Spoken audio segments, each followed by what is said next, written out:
Some users cannot utilize Audacity because of an internal port audio error that occurs when they launch the software. Now, if you happen to have the same problem, here's how to fix it.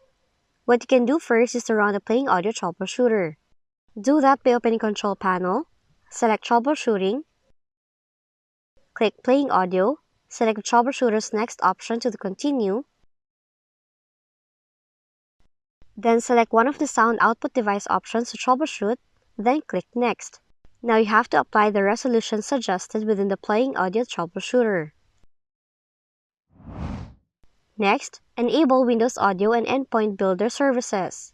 All you have to do is open Services, double-click Windows Audio, select Automatic on the startup type, then choose Start.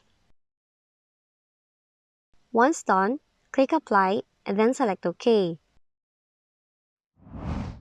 Lastly, manually enable all playback and recording devices. To do so, open Run, type in the following in the text field, click OK, then click the Playback tab if necessary.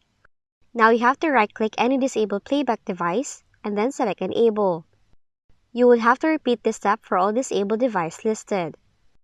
Then, select the Recording tab to view more devices, click Disable Recording Devices with the mouse's right button to select their Enable options, enable all devices listed there.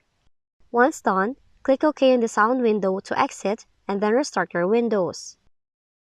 So that's what you should do to fix Audacity internal port audio error in your Windows 10 and Windows 11 computer.